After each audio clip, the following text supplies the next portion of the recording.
तो वो 2 दिन के ठंडे टुकड़े खा रहे हैं। बहुत तपस्या की उसने, क्योंकि अति हो गया।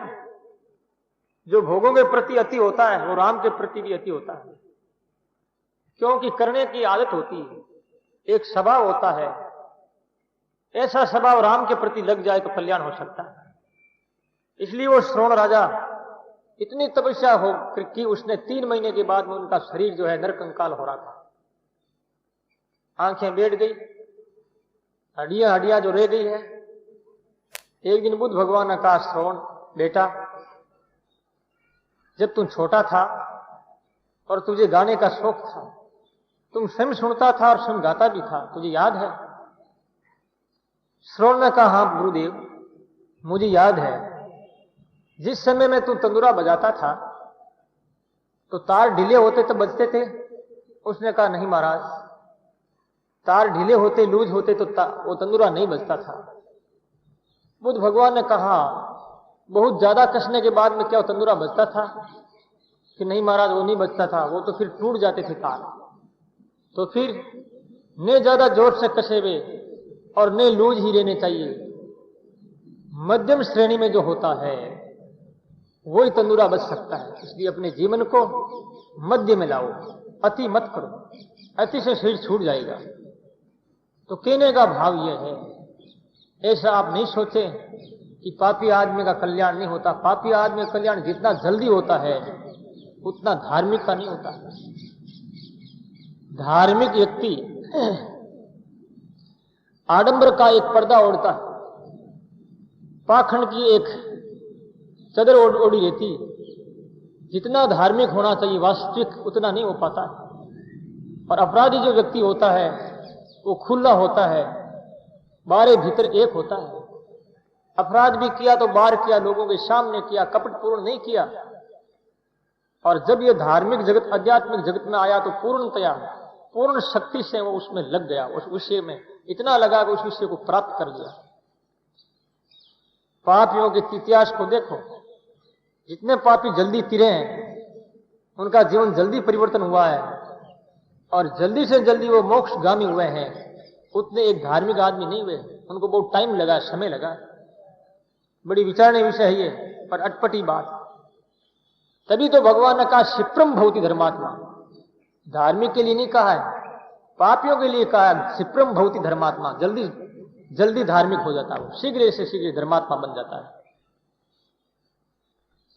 क्योंकि उनका तो एक प्रकार से रिटर्न जीवन हो गया, एक रेगुलर जीवन हो गया कि 1 घंटा राम राम करना है, फिर नित्य नियम करना, उसके बाद में संसारी काम करता है, भूल जाता है परमात्मा को।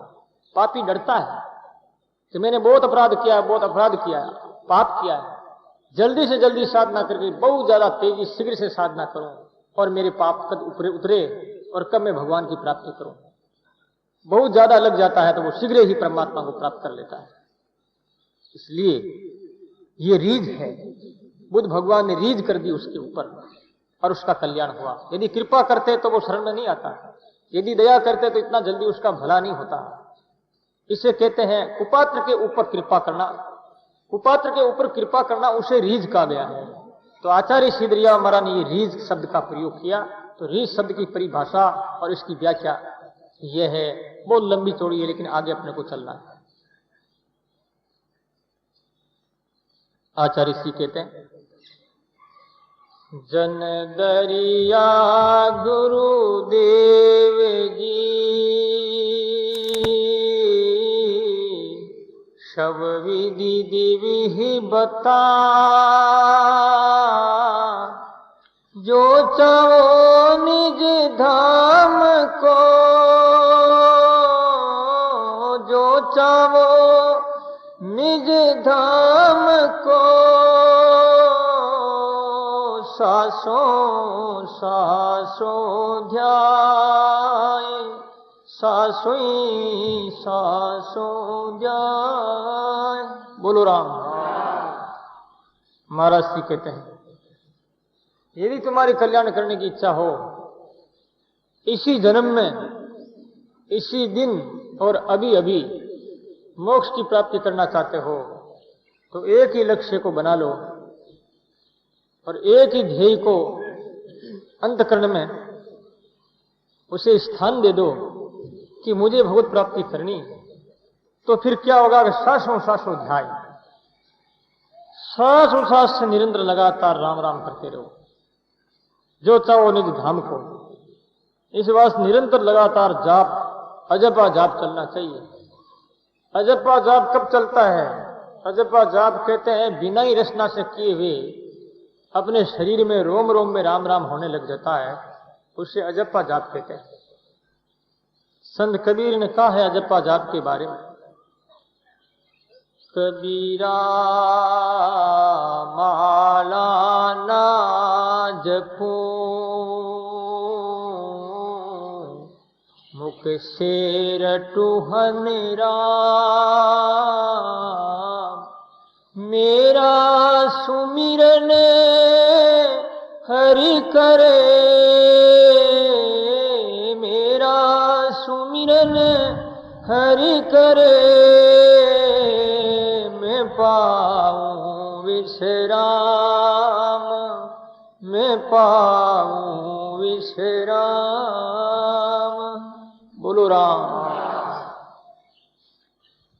जब अजपा जाप चालू हो जाता है और सांसों सांस राम शब्द चालू होकर के नाद ब्रह्म की उपासना प्रारंभ हो जाती है, उस समय नादवंश एक प्रकाश के रूप में परिवर्तित होता है।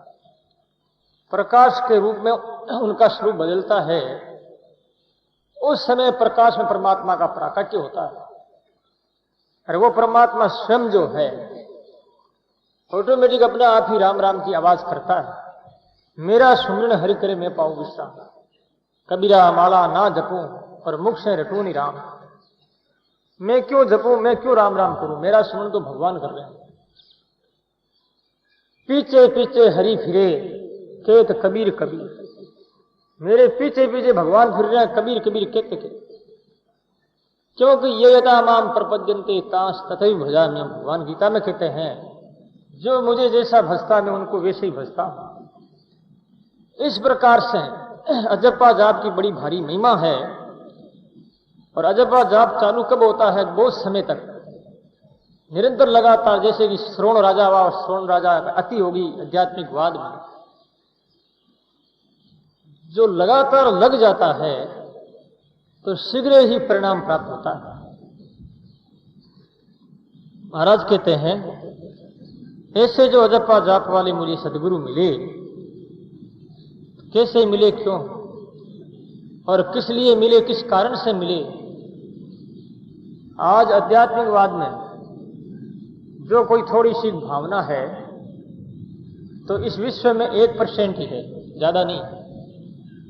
1% में से ध्यान करने वाले जो राम राम करने वाले हैं वो आधा % ही, और उससे आगे जो ज्ञानवान है वो 1/4% है। और भगवत प्राप्त पुरुष तो कोई बिरले गिनती में, कोई 2, 4, 5, 10, 20, 25 होंगे सही, जो जीवन मुक्त महापुरुष होते हैं।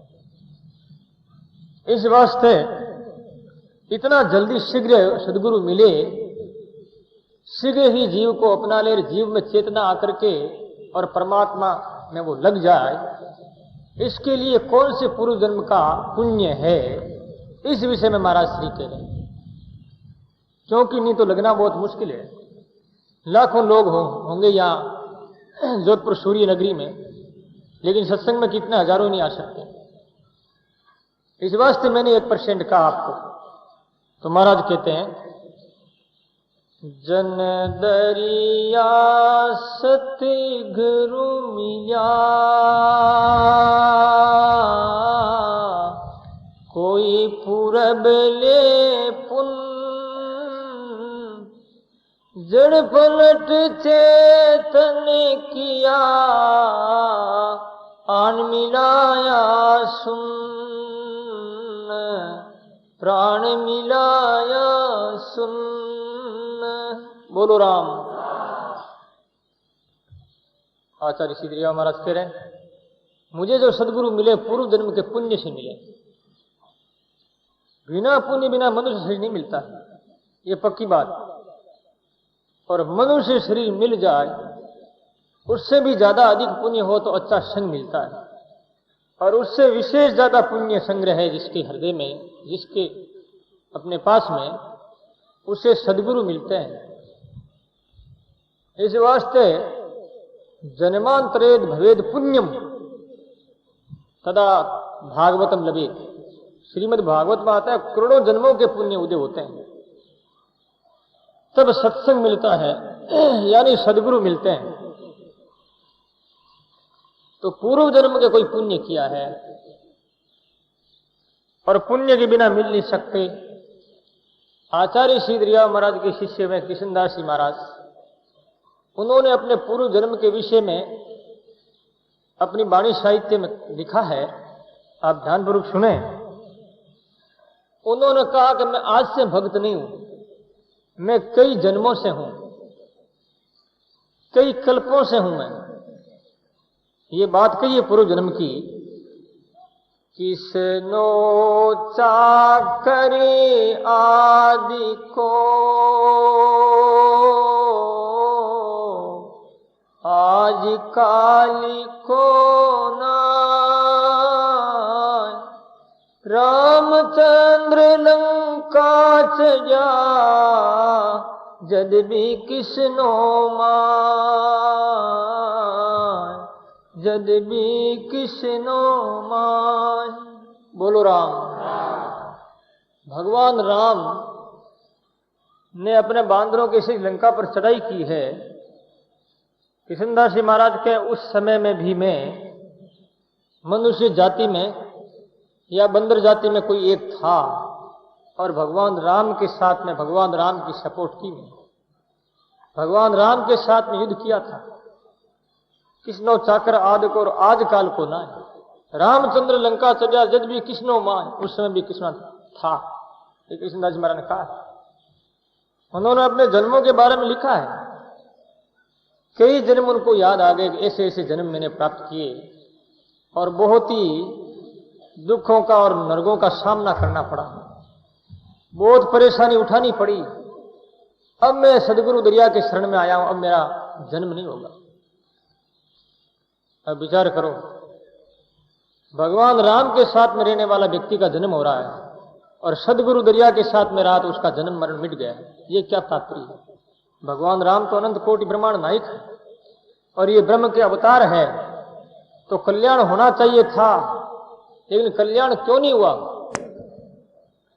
कि राम के साथ रहे, दरिया के साथ रहे, क्योंकि दरिया ने उनके ऊपर रीझ की। भगवान राम और कृष्ण, अवतार और ईश्वर, ये नियमबद्ध होते हैं, नियमों का पालन स्वयं करते हैं और करवाते भी हैं। लेकिन महापुरुष जो होते हैं वो नियमबद्ध नहीं होते हैं, वो मुक्त होते हैं, स्वतंत्र होते हैं, स्वतंत्र होते हैं। वो नियमों से बहुत ऊपर उठे हुए होते हैं। इसका मतलब ये नहीं वो गलत काम करते हैं, अपराध करते हैं, पाप करते हैं। इस संसार के नियमों से वो बहुत ऊपर उठे हुए होते हैं। इस वास्ते नियम को भी, उसके अंकों को वो मेटते हैं, उनके ऊपर कपड़ा फेर देते हैं, साफ कर देते हैं। तो कृष्णदास जी महाराज ने कहा गुरुदेव मुझे मिले और मेरा कल्याण हुआ, अब मेरा जन्म नहीं होगा। इसे रीझ कहते हैं, ये रीझ हो गई, कल्याण कर दिया। तो सजनों, महाराज श्री कहते हैं कि मुझे जो सदगुरु मिले पूर्व जन्म के पुण्य से मिले हैं, एक जन्म के नहीं, बहुनाम जन्मना मनते ज्ञानवान माम प्रपद्यते। भगवद गीता में भगवान कहते हैं एक जन्म से नहीं, बहुत जन्म जन्मांतर से मैं साधना करता आया, धर्मशास्त्रों का आलोडन विलोडन करता रहा और कई प्रकार के आध्यात्मिक विषयों के प्रति लगाव रहा, उससे जानकारी हासिल की, महापुरुषों की कृपा रही, बहुत जन्म बीत गए, अब जन्म नहीं होगा। तो पूर्व जन्म के पुण्य से मिले हैं। हुआ क्या, जल्द पलट करके चेतन कर दिया और प्राणों को शून्य में मिला दिया। मनुष्य के अंदर बहुत जड़ता है। जड़ किसे कहते हैं? अत्यंत मूर्ख, उसे जड़ कहते हैं। जैसे पत्थर जड़ हुआ, चेतन नहीं, बोलता नहीं, चलता फिरता नहीं। तो मनुष्य तो चेतन है ना, चलता है, फिरता है, खाता है और व्यवहार का काम करता, अनाप शनाप धन भी कमाता है, हर प्रकार से वो कुशल है। फिर वो जड़ कैसे हुआ? जड़ है वो, आध्यात्मिकवाद में वो जड़ है। क्योंकि जब तक ज्ञान विज्ञान की चेतना उसके अंतःकरण में उत्पन्न नहीं हुई है, अंतःकरण में प्रेम की और प्रकाश की ऊर्जा शक्ति पैदा नहीं हुई है, तब तक वो जड़ ही है। जड़ कहां जाएगा? जड़ जाएगा पतन की ओर। चेतन के तो पैर है, वो तो वहां से निकल करके अपने घर आ जाएगा, सुरक्षित जगह पहुंच जाएगा, लेकिन पत्र तो पड़ा रहता है। ऐसे जड़ जो है उसी जगह पड़ा रहेगा, यानी 84 में और नर्क में। जो चेतन होगा उससे आगे बढ़ेगा। तो संसारिक कार्य में कितना भी कुशल है, संत मत में उसे आध्यात्मिकवाद में जड़ माना गया है। क्योंकि यदि उसमें प्रभु के प्रति प्रेम नहीं, ध्यान नहीं, ज्ञान नहीं है, तो वो जड़ ही है। तो महाराज श्री कहते हैं जड़ पलट करके मुझे चेतन कर दिया। और महाराज कह रहे हैं दरिया सतगुरु सबद से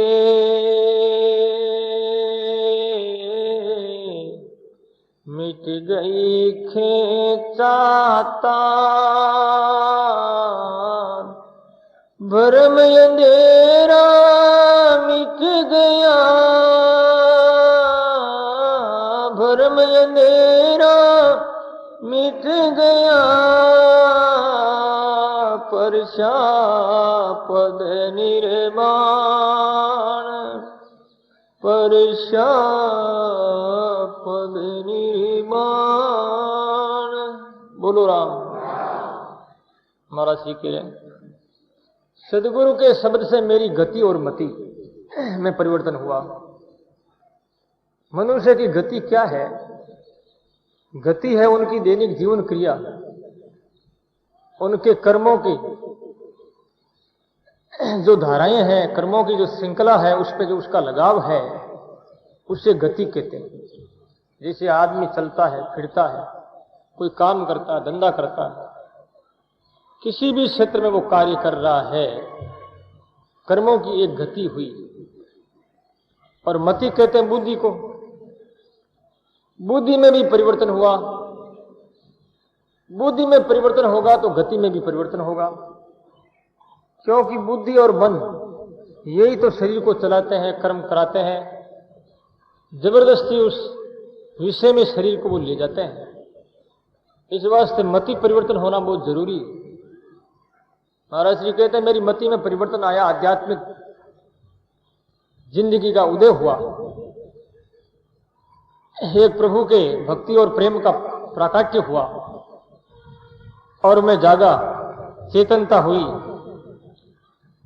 वह क्या, मेरे मन में जो कर्म और काल था वो मिट गया। हर आदमी काल की सीमा में है और कर्म की सीमा में है। काल और कर्म जिसके मिट गए वो मानो ईश्वर ही हो गया। हम हाथ में घड़ी लेते हैं कि आज इतनी बजी है। हम काल में बंधे हुए, समय में बंधे हुए। आज तारीख इतनी है तो कल तारीख उतनी है। परमात्मा के लिए कोई तारीख नहीं है, कोई काल नहीं। भगवान के लिए सदा ही वर्तमान है, न भविष्य है न भूतकाल है, वर्तमान रहता है। इस वास्ते काल मिट गया, वर्तमान हो गया, और कर्म भी खत्म हो गया, कर्म भी नष्ट हो गया।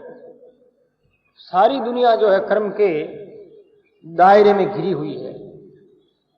जैसा कर्म किया हुआ होता वैसे उसकी चेष्टा होती, वैसी संकल्प होते हैं, वैसी स्फुरणा होती है, और वैसे ही वो करने की तैयारियां करता है। इस वास्ते कर्म बहुत ही बलवान है। कर्म सह के लिए संतों ने बहुत ही रोया है। बहुत वो रोते रहे, परमात्मा से प्रार्थना करते रहे कि हे भगवान ये कर्म कैसे मिटे। कर्म बड़ा बलवान है, भुगे तेरे सब कोई। कर्म बड़ा बलवान है, बोलो भुगते सब थारी रे भक्ति में गुण कहा, एति सायन होई। थारी भक्ति में गुण कहा, एति सायन। अगला गुना रे मोई बगस जो, सुन जो सिर जन हारा। अगला गुना मोई सुन जो सिर जन, फिर करूं तो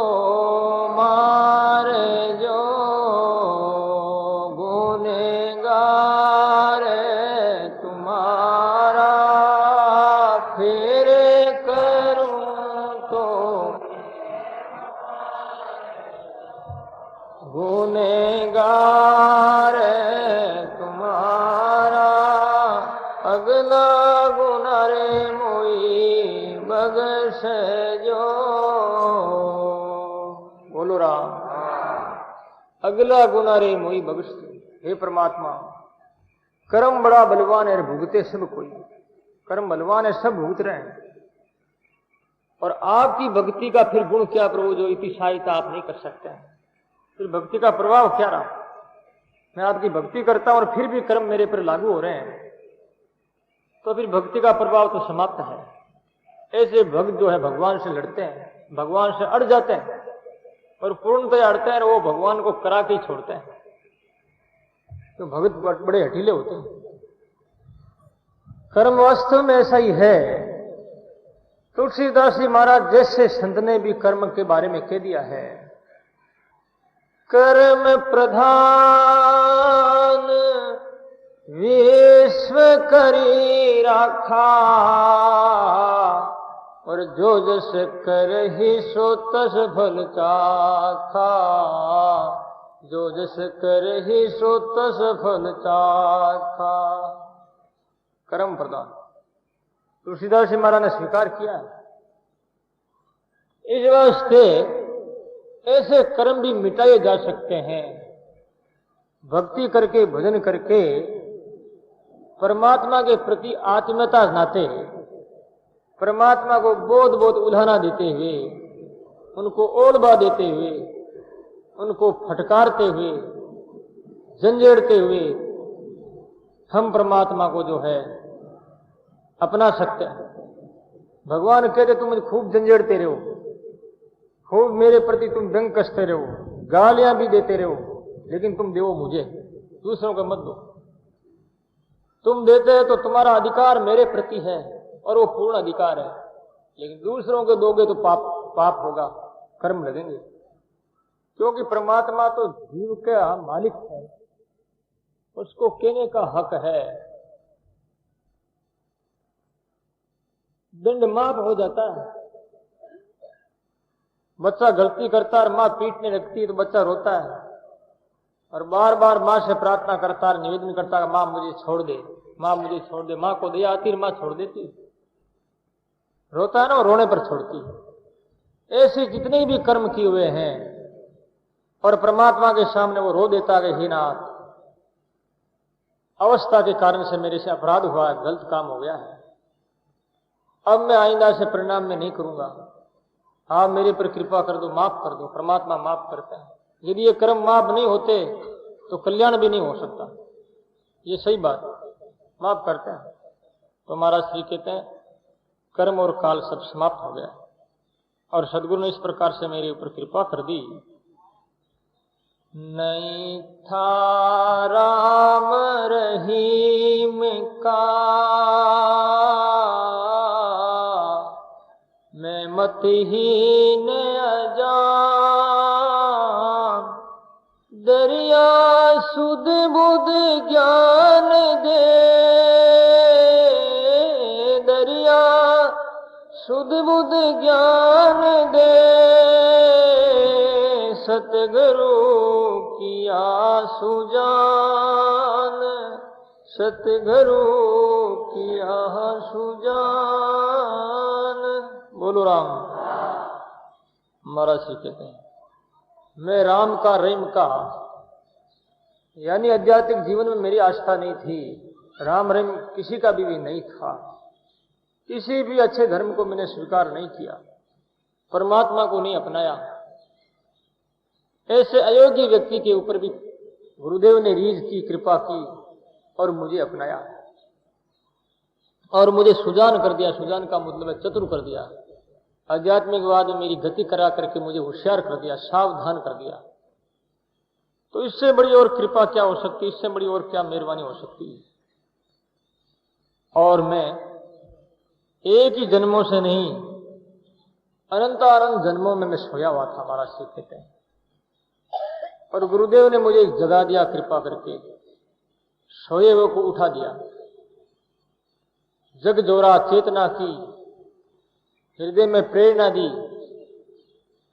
उसके फलस्वरूप में उठा, जागा, साधना की और परमात्मा का अनुभव किया।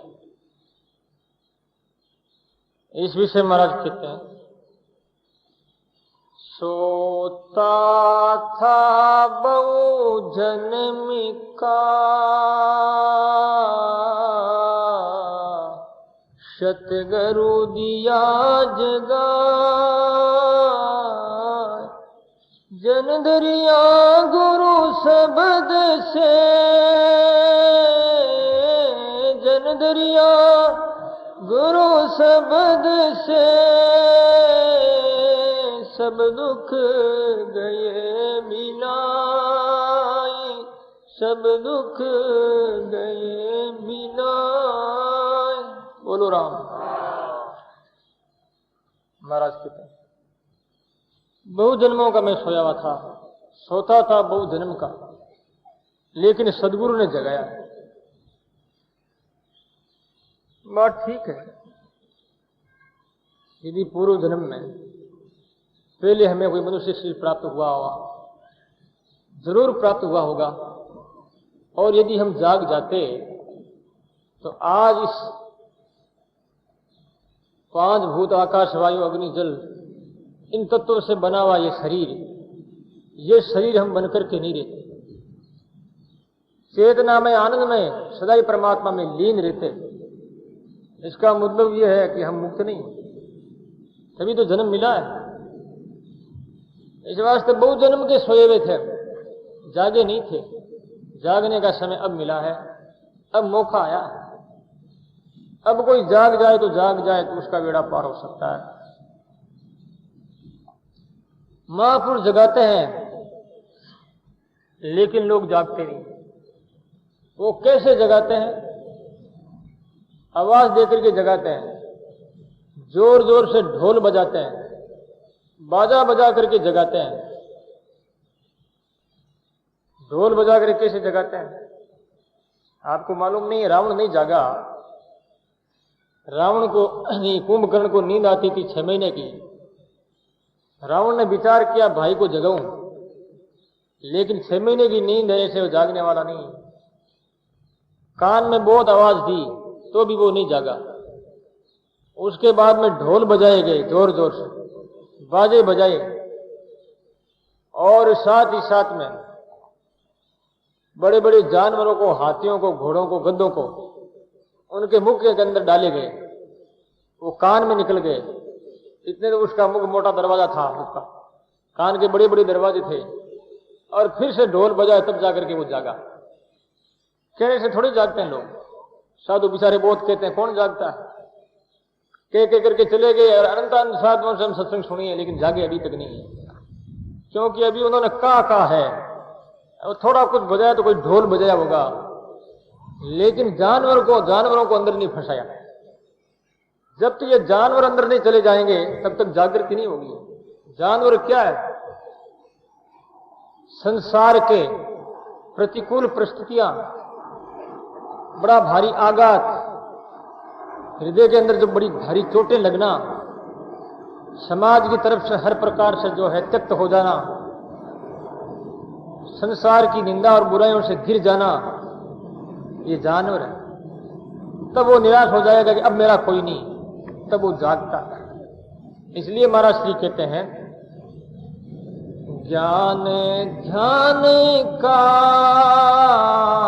ढोल बजावे, सूता जीव जगावे, ओ ज्ञान ध्यान का ढोल बजावे, सूता जीव जगावे, ओ शील संतोष देवयूर समता, शील संतोष देवयूर समता, तृष्णा ताप मिटावे, ओ नित मिलो माने राम सने, हो नित मिलो माने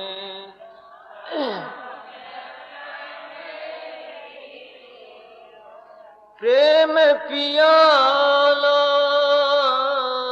पीवे पिलावे, प्रेम बोलो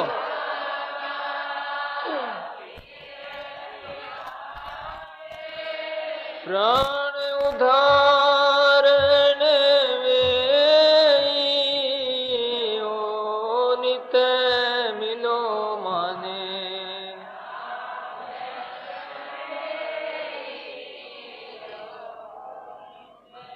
नित्य मिलो माने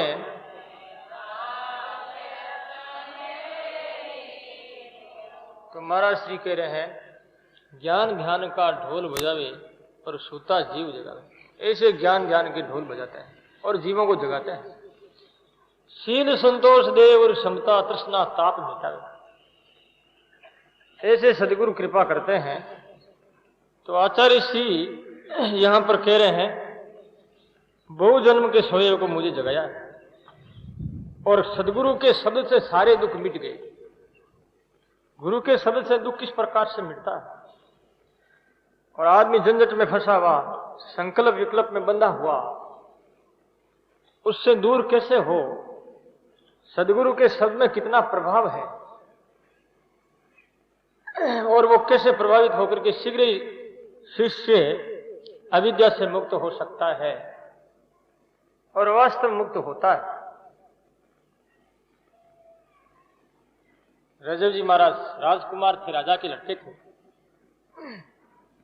दादू जी महाराज की शिष्य छोटी अवस्था में भगवान का भजन करना, ध्यान करना, धार्मिक जगत में रुचि रखने लगे। उनके पिता ने सोचा कि मेरा एक ही लड़का है और इस धार्मिक प्रवृत्ति में आने से ये साधु नहीं बन जाए, इस वास्ते इनको जल्दी से जल्दी शादी कर दे, इनको चौपगा कर दे। क्या दो पग तो उसके है ही, और दो पग उनकी शादी करने वाली स्त्री आती है, दो चौपगा। चौपगा का मतलब क्या, पशु। चार पगड़े पशु होते हैं कि नहीं होते हैं? तो आप लोग कहोगे हमारा ऐसे कैसे बोल रहे हैं, चार पग के पशु ठीक, वो तो पशु है, ऐसे पशु कैसे है? केवल शादी कर लेता है और उसके बाद में शादी का तात्पर्य क्या है, उसका कर्तव्य क्या है, उसका धर्म क्या, यदि वो निर्वाह नहीं करता है, उचित कर्तव्य का पालन नहीं करता, तो पशु हुआ, चौपगा ही है वो। चौपगा मतलब स्त्री के दो पैर उसके और पति के दो पैर, वो चौपगे हुए। धर्म का पालन नहीं करना चौपगा, और धर्म का पालन करता तो वो मानव हुआ। ये बात सही है।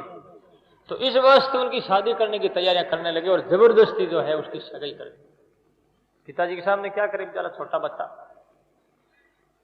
और दूल्हे के बेस कपड़े पहना करके सिर पर मोर बांध दिया। हाथी की सवारियां होती थी आगे, राजा महाराजाओं के, जब वो दूल्हा हाथी के ऊपर बैठता चवल ढूंढते थे, नर्तकियां आगे नाचती थी, बाजी बजते थे। इस प्रकार से साजबाज के साथ सज धज करके वो बारात वहां से रवाना हुई है। तो वहां परमात्मा की कृपा, सदगुरु की कृपा है कृपा नहीं, वो रीझ करते हैं।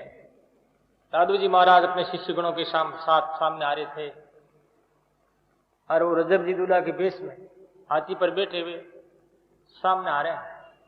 दादू जी ने विचार किया कि ये जीव शादी के लायक नहीं, ये जीव तो निवृत्ति मार्ग में रह करके भजन करेंगे तो अनंत अनंत जीवों का ये कल्याण करेंगे। शादी कर ली तो ये प्रवृत्ति में फंस जाएगा, क्योंकि अधिकारी नहीं, लायक नहीं। हर आदमी लायक होता ना, उसके अनुसार उसको पोस्ट दी जाती है। पढ़ाई करता चपरासी से चपरासी बनाते हैं, उसे फोर्थ क्लास का आदमी होता है।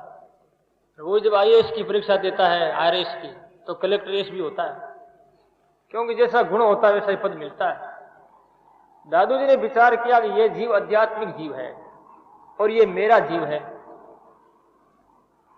सदगुरु का जीव कैसे हुआ? सदगुरु कई जन्मों से जन्म लेते हैं यहाँ संसार में और जीवों को चेताते हैं, जीव अधूरे रह जाते हैं, फिर से वो जन्म लेते हैं, फिर कल्याण करते हैं। ऐसे संतों की जीवनियों में पढ़ने से ये मालूम होता है कि कई संत ऐसे हुए हैं, उनके शिष्य अधूरे रह गए, कल्याण नहीं हुआ, तो उन महान पुरुषों ने पुनः जन्म लिया, फिर अधूरी साधना को वाले जीवों को साधना करा कर पूर्णतया साधना हो चुकी और उसके बाद उनका कल्याण किया। कल्याण कर करके जीवों को राम जी की तरफ भेजते हैं।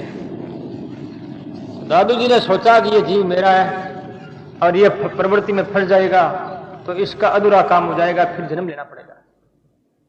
तो दादू जी ने शब्द का उच्चारण किया है। शब्द में एक जादू है, शब्द में एक शक्ति, एक महीन गहन बहुत ही अनुरूप, जो उसमें एक परमाणु में कितनी शक्ति होती है, शब्द में बड़ी भारी शक्ति होती है। आपने देखा भी है, सुना भी होगा, कई लोग ऐसे यंत्र बनाते हैं, आपने आवाज दी और वो यंत्र वो चालू हो गया, जैसे रिमोट कंट्रोल है, वो मौन है सिर्फ, और टीवी के सामने उसको जो बटन दबा दे टीवी चालू हो जाती है।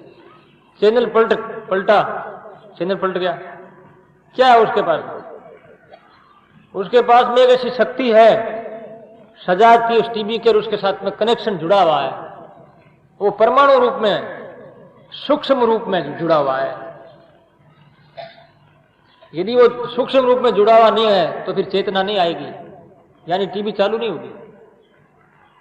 ऐसे ही सूक्ष्म रूप से जो है वो चेतना मौजूद है, शब्द के अंदर शक्ति है। वो शक्ति किस पर लागू होती है? जो टीवी सही जो उसके सजातीयता में है तो उस पर वो रिमोट कंट्रोल काम करता है, और टीवी के अंदर यदि उसमें वो यंत्र लगाया हुआ नहीं है तो रिमोट कंट्रोल कुछ नहीं कर सकेगा। तो सदगुरु के शब्द में वो शक्ति है, वो रिमोट कंट्रोल है, और टीवी है रजब जी महाराज। अब जागने वाले हैं, चैनल खुलने वाला है। महाराज कहते हैं, रजब तू गजब करया, सिर पर बांध्यो मोर, मैं जानो तेरे जाम सी, आई डूबन की ठोड़। बोलो राम। रजब तुमने गजब कर दिया, बहुत गलत काम हो रहा है। मैंने तो सोचा कि तेरा कल्याण हो जाएगा, लेकिन भैया तू तो डूबने की जगह कर रहा है। रजब जी महाराज का, दादू जी महाराज का जो है रिमोट कंट्रोल ने काम किया और बस टीवी खुली रजब जी की, अंधकरण लगा, चोट लगी अंधकरण। मैं तो पिताजी का विचार किया कि पिताजी ने मुझे दूल्हा बनाया यार, शादी करनी है। ने अपने भावी स्त्री के बारे में विचार किया, बस वो तो वहीं से कूद गए और दादू जी महाराज के चरणों में आ गए और दूल्हा वेश में फिर वो हो रहे। एक ही शब्द में काम हो गया, दादू जैसा गुरु मिला, शिखर जब साजा, एक शब्द में सुलझ गई रही निखेचाता, रही निखेचाता। बोलो राम। ऐसे गुरु और शिष्य हो, और शिष्य का जब कलशा उल्टा हो जाए, तो ऐसा जो गुरु ब्रह्मनिष्ठ हो तो शिष्य का कल्याण होते देर नहीं लगती। जैसे कि राजा परीक्षित का गुरु सुखदेव के द्वारा कल्याण हुआ 7 दिन के अंदर, लेकिन रजब जी महाराज को एक ही शब्द में जो है उनका जीवन का मोड़ बदल दिया, परिवर्तन कर दिया। आगे सदगुरु की शरण में और सदा सदा के लिए आगे। बहुत कोशिश की गई, लेकिन कोशिश वो निष्फल हुई, फेल हो गई। उन्होंने आध्यात्मिक जीवन का त्याग नहीं किया, साधुपना नहीं छोड़ा, और उसी दूल्हा बेश में रहे। फिर बाद में क्यों रहे? इस दूल्हा बेश में मुझे बैराग हुआ है, और खटका दूल्हा बेश में लगा, इसलिए बेश मुझे अच्छा। जैसे काकभूषण जी है, गुरु जी ने कहा महाराज कौवे का शरीर तो बड़ा खराब होता, आप कैसे धारण किए हैं? कि भाई कागले के शरीर में मुझे भक्ति मिली। जिस शरीर से भक्ति मिली है ना, वो शरीर बड़ा प्यारा है। आप लोग संत महापुरुषों को नमस्कार प्रणाम करते हो, क्यों करते हो? शरीर को करते हो, क्योंकि शरीर के अंदर रोम रोम में राम राम होता है, वो शरीर पूजनीय होता है, इसलिए नमस्कार किया जाता है। तो काकभूषण जी बोले कि कागले के शरीर में मुझे भक्ति मिली है, इसलिए मुझे इसी प्यारा में शरीर छोड़ना नहीं चाहता। तो अब समय हो गया है आत्मीय धर्म स्वरूप धर्मात्माओं, भाई माता और बहनों, कल का प्रसंग था कि इस प्रकार से ऐसा रजब जैसा शिष्य हो, गुरु दादू जैसा हो, तो शिष्य परीक्षित जैसा हो, जिन्होंने अपने जीवन की परीक्षा की। आज दुनिया में लोगों की बहिरंग वृत्ति होने के कारण से लोग दूसरों की परीक्षा में लगे हुए हैं, लेकिन ये पता नहीं कि अपने घर के अंदर आग लगी हुई है, पहले तो अपनी आग को बुझा लें। अपने घर का विनाश हो रहा है, अपने घर का पतन हो रहा है, लोग इस बात को नहीं सोचते हैं। दुनियादारी के संसारिक लोग दूसरों की ओर ध्यान देते हैं कि ये क्या करता और क्या नहीं करता है, इनके अंदर अच्छाइयां हैं या बुराइयां हैं। जो भगवान का लाडला सपूत होता है, उनके जीवन में कभी भी इस प्रकार की घटना न घटित होती है, और न इस विषय में वो कभी भी जाता है, और न कभी ऐसी स्फुरणा ही होती है, क्योंकि उसे दूसरों की आवश्यकता ही नहीं है। उसे तो अपने स्वयं के जीवन की लगी हुई है, जीवन में आग लगी हुई है, और ये आग बुझाने के लिए अहरनिश वो प्रयास करता है। आग किसका नाम है? आग कोई साक्षात अग्नि लग करके कोई शरीर जल रहा हो, जैसे कोई सती का शरीर जला था। श्रीमद् भागवत में प्रसंग आता है, पिता के कटु वाक्य सुनकर के सती को बड़ा भारी क्षोभ हुआ, और वो सती अपने ध्येय इष्ट परमपति शिव के स्वरूप का ध्यान करते हुई अग्नि में अपने जीवन को, अपने शरीर को समर्पित कर दिया। ऐसी कोई आग नहीं लगाई जाती, आग लगी हुई। कई कल्पों से ये आग बुझ नहीं रही। आग किसे कहते हैं? आग नाम है दूसरों का अवगुण देखना, ये आग है, इसमें जल रहे हैं। दूसरों की ओर ध्यान देना, दूसरों के जीवन की समीक्षा करनी, दूसरों के जीवन चरित्र के बारे में जो कुछ भी सोचना, ऐसी जो असामाजिक घटना, असामाजिक स्फुरणाएं हैं, भक्त के जीवन में ऐसी बातों का कभी भी स्थान नहीं होता।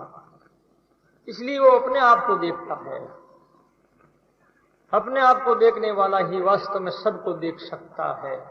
पहले अपने ऊपर जो अधिकार करता है, वो दूसरों के ऊपर भी अधिकार कर सकता है।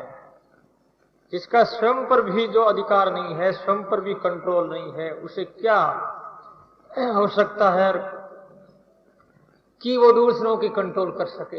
इसलिए अपने जीवन को बारे में सोचना बहुत जरूरी है। परीक्षित ने परीक्षा की थी अपने जीवन की, इसलिए उनका नाम परीक्षित हुआ। श्रीमद् भागवत की कथा 7 दिन सुनी थी और 7 दिन के अंदर मोक्ष मार्गी मोक्ष स्वरूप को वो प्राप्त हो गए। ज्यादा समय नहीं लगा। जब वो अपने सदगुरु सुखदेव जी महाराज के शरण में आए थे, उस समय में उनके पहले हजारों की संख्या में 88,000 ऋषि एकत्रित हुए थे। उन्होंने अपने जीवन के बारे में, जीवन के समाधान के विषय में पूछना चाहा कि जिसकी आशु मृत्यु है, यानी जो है पुरुषस्य यत् कार्यम म्रियमाणस्य सर्वथा, जिसकी मौत नजदीक आ गई उसे क्या करना चाहिए, उन्होंने ये प्रश्न किया था। बड़े बड़े विद्वत दृष्ट श्रोत्रिय ब्रह्मनिष्ठ महामहोपाध्याय पढ़े लिखे विद्वानों में जिनकी गिनती मानी जाती है, ऐसे ऋषि इस बात से इनकार तो नहीं किया, लेकिन इस बात का सवाल उनके हृदय में नहीं उत्पन्न हुआ, प्रकट नहीं हो सका। सारे ऋषि मौन भाव से बैठे हुए हैं और सोच रहे हैं कि राजा परीक्षित का 7 दिन में कैसे कल्याण हो सकता है, क्योंकि हमारी आयु तो इतनी बीती जा रही है, इतनी बीत चुकी है, हजारों वर्ष की उम्र है हमारी, तो भी अभी भी हमने ब्रह्म का साक्षात्कार नहीं किया और नहीं कर सके। और इसके लिए ये ब्रह्म सत्र चल रहा है, जो कि हजारों वर्ष तक ये श्रीमद् भागवत की कथा, ये सत्संग चलता रहेगा। ऋषियों का कितना दृढ़ संकल्प था, हजारों वर्ष तक ये सत्संग महायज्ञ चलता रहे, और इस यज्ञ में हम नहाते रहें, स्नान करते रहें, और भी दूसरे जो अज्ञानी व्यक्ति अनजान में भी आकर के इसमें डुबकी लगाएंगे तो उनका भी कल्याण होगा। ऐसे ऋषि त्रिकालज्ञ बोल नहीं सके, चुप रहे।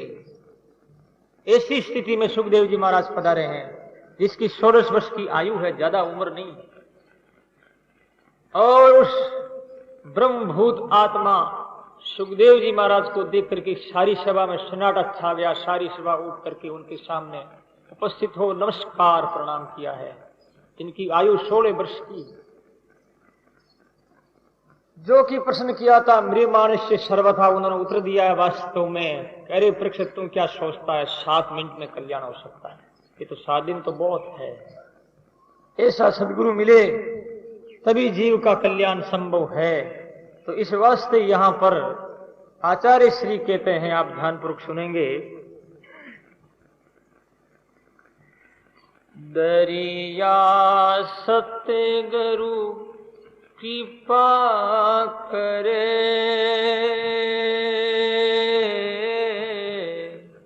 शब्द लगाया एक,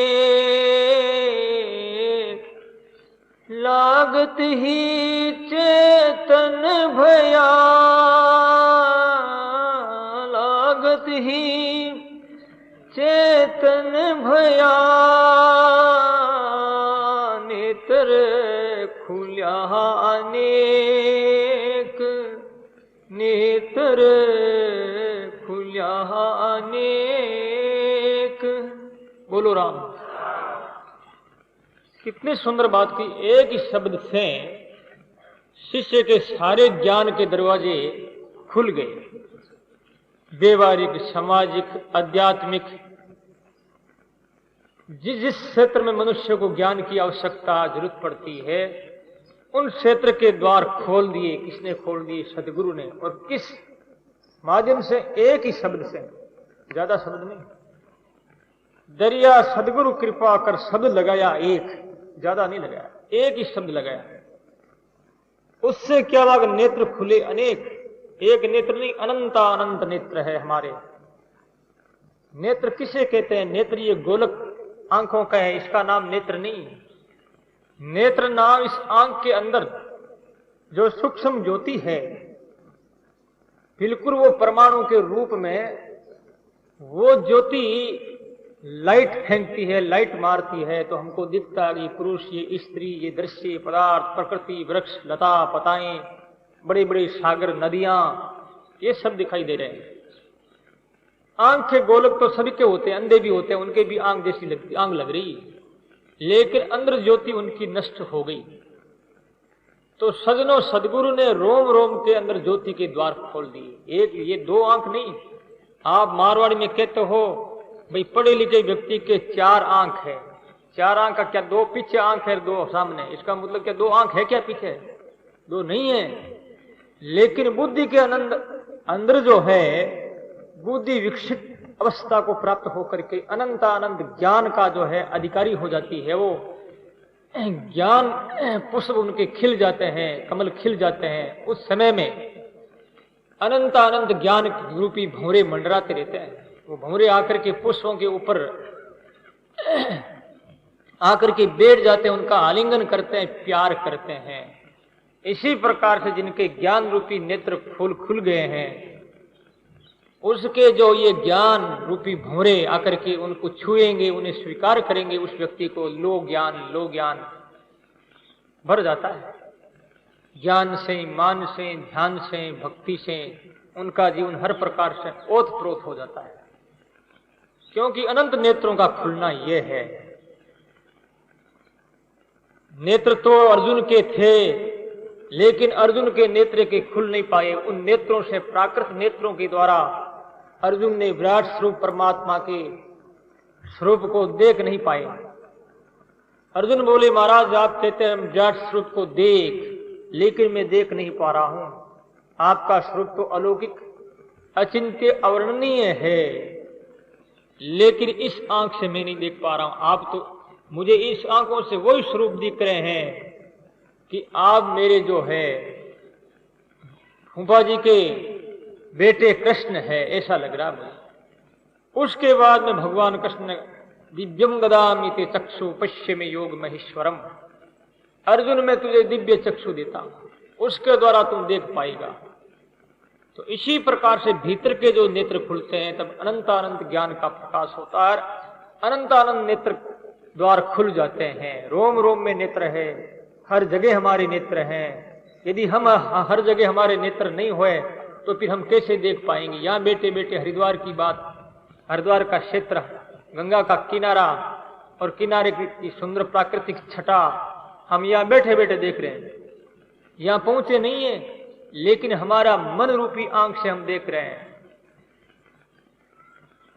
इस टीवी की आंख कहां लगी हुई है? आप टेलीविजन देख रहे हैं, क्या टीवी के अंदर आंखें हैं?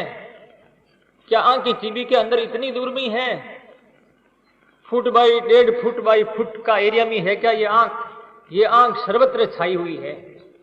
जहां कहीं भी टीवियां लगी हुई है, वहां जो है वो टीवी पकड़ रही है। यदि सब जगह आंख नहीं होती तो ये टीवी कैच कैसे कर सकती?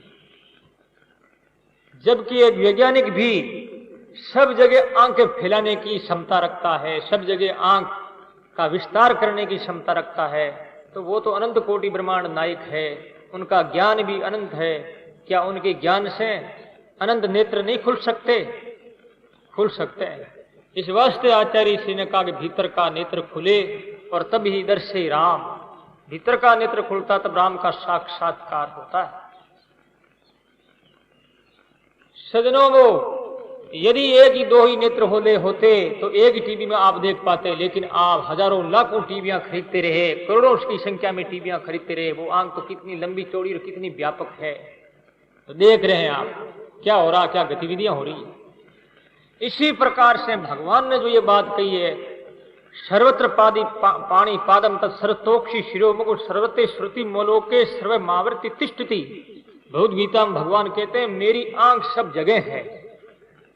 मेरी आंख की इतनी व्यापकता है, ऐसी कोई भी जगह नहीं जहां मेरी आंख नहीं हो। सब जगह मेरे हाथ है, सब जगह मेरे पांव है, सब जगह मेरा सिर है।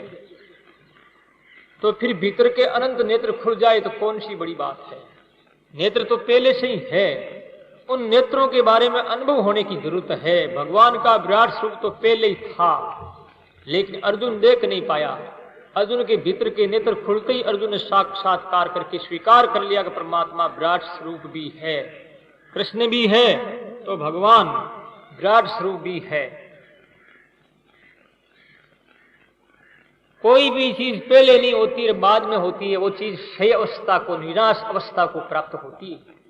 इस वास्ते विराट स्वरूप पहले भी था, अभी भी है, बाद में भी रहेगा। भगवान कृष्ण पहले भी थे, अब भी है, बाद में भी रहेंगे।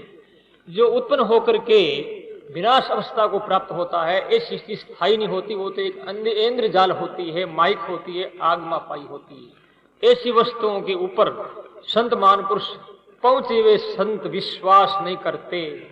इसलिए विराट रूप तो पहले से ही था और हर व्यक्ति के अंदर जो है ऊर्जा शक्ति सुप्त अवस्था में पड़ी हुई है। सदगुरु जगाते हैं तो ऊर्जा शक्ति के जागृत होने के बाद में अनंत विषयों का ज्ञान, सामाजिक, व्यवहारिक, आध्यात्मिक, ये जो ज्ञान है यही अनंत नेत्रों का खुलना है, जो कि सदगुरु ने एक ही शब्द से खोल दिए चक्षु नेत्र सबके। तो महाराज श्री कहते हैं सदगुरु ने कृपा करी, शब्द लगाया, एक शब्द लगा, ज्यादा लगाने की कोई आवश्यकता नहीं। लागत ही चेतन भया, लगते ही चेतन हो गया। और दूसरे क्षेत्र में, दूसरे पक्ष में हम यदि हम जाएं तो नेत्रों का खुलना क्या है, ज्ञानपूर्वक सुने। जैसे कि आचार्य श्रीधरिया महाराज ने कहा है, गुरु चकमक सिख पाथरी लगा जो ठमकाए, किसन दास पावक छजा, किसन दास पावक छजा, सिल गया तारे अनेक, सिल गया तारे अनेक। बोलो राम। ये अनंत नेत्रों का खुलना है। दूसरे पक्ष की बात बता रहा हूं। गुरु चकमक सिख पथरी, गुरु तो चकमक के समान बताया है और शिष्य है वो पथरी के समान। चकमक में आप समझते होंगे जो माताएं बहनें हैं वो चूल्हा जगाती है, उसे क्या कहते हैं, गैस का चूल्हा। क्या बोलते हैं उसको, चकमक बोलते हैं, क्या बोलते हैं, लाइटर बोलते हैं। एक ही बात है, इसको अंग्रेजी में लाइटर कहते हैं और हिंदी में चकमक कहते हैं, बात एक ही है। तो ये लाइटर समझ लो आप, लाइट को लगाने वाला लाइटर। तो ये लाइटर लगाती, खटका दबाते ही जब वो आग उत्पन्न हो जाती है उसके बाद में चाहे उस आग से कितने ही चूल्हे को जगाते रहो, फिर बार बार लाइटर की आवश्यकता नहीं रहती, आगे से आगे चूल्हे जलते रहते हैं। ऐसे ही शिष्य गुरु के साथ में जब जुड़ता है, भावनाओं से, अंतकरण से, अंतर स्थिति से, आध्यात्मिक जीवन से और उनके सिद्धांत से, क्या होता है, फिर वो शिष्य सदगुरु बन जाता है। यही तो सदगुरु की विशेषता है। जो सदगुरु होकर के शिष्य को शिष्यत्व में ही रखना चाहता वो सदगुरु नहीं है। सदगुरु वही सच्चा है जो शिष्य को सदगुरु बना लेता है। अपने से नीचा रखने वाला कोई भी बड़पन को नहीं प्राप्त हो सकता, अपने बराबर करके अपने से भी ऊपर चढ़ा देता है। इस प्रकार का बलिदान, इस प्रकार का त्याग सदगुरु ही कर सकते हैं, संसारिक प्राणी नहीं कर सकते। संसारिक प्राणी कोई भी उनके कितना ही घनिष्ठ संबंध और दोस्त यार होगा, और यदि उनके ही सहारे से वो ऊपर उठ करके उनसे भी उन्नति के शिखर पर जाना चाहता है, तो वो व्यक्ति सोचता है कि ये मेरे नीचे रहने वाला और मेरे ही आज्ञा का पालन करने वाला आज मेरे से ऊपर उठ रहा है, उसके मन में ईर्ष्या के भाव प्रकट हो जाएंगे और वो उसे नीचे गिराने की कोशिश करेगा। एक करोड़पति आदमी सोचता है कि मेरे बराबर कोई भी करोड़पति नहीं हो, मेरे से नीचे लखपति बने रहे। अरबपति सोचता है कोई भी अरबपति नहीं रहे, संसार के अंदर मैं विश्व सेठ के नाम से जाना जाऊं, दुनिया में मुझे ही जो लोग प्रतिष्ठा, मान और सम्मान दे, क्योंकि मेरे पास में ज्यादा धन अर्थ है, ज्यादा बड़ी बड़ी फैक्ट्रियां, फार्म है, दुनिया में मेरा नाम रहना चाहिए, मेरे जैसा नाम किसी का भी नहीं रहे। ये दुनियादारी की बात है, ये दुनिया के लोग सोचते हैं, लेकिन सदगुरु ऐसा कभी नहीं सोचते। सदगुरु तो सदगुरु के जैसा ही शिष्य को बनाता है। कीड़ा ऊपर मुंह कर लेता है, ऐसे ऊंचा ऊंचा मुंह करते ही वो भंवरा सोचता है ये अधिकारी और पात्र है। भंवरा उस कीड़े को पकड़ करके और एक मिट्टी का जो घर बनाया हुआ होता है छोटा सा, उसके अंदर छेद करके उस कीड़े को अंदर डाल देता है और उसके बाद में उसके सामने भूं भूं की आवाज वो रटता रहता है। उस आवाज का चिंतन करता हुआ कीड़ा उस भंवरा के समान ही हो जाता है। ब्रह्मविद ब्रह्मेव भवति, भगवती श्रुति वेद भगवान कहते हैं। ब्रह्म का चिंतन करने वाला, ब्रह्म को जानने वाला स्वयं ब्रह्म ही हो जाता है, वो कीड़ा भंवरा हो जाता है। वैसे के वैसे उनके मुंह और उसके पांख, हाथ, पैर सारे वैसे के वैसे आ जाते हैं, वैसा ही रंग और सारा रूप परिवर्तन हो जाता है भंवरा जैसा। भंवरा कभी भी जो है पैदा नहीं करता है। भंवरा दूसरे को नाद वंश है, नहीं है, बिंदु वंश नहीं है। ऐसे ही सदगुरु को भी नाद वंश, सदगुरु शब्द से शिष्य को शब्द के द्वारा चेला अपनाते हैं, शब्द के द्वारा पैदा करते हैं। वो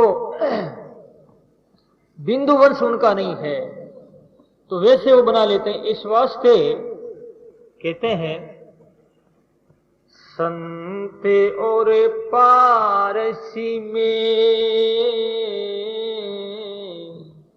बहुत आंतिरो जान,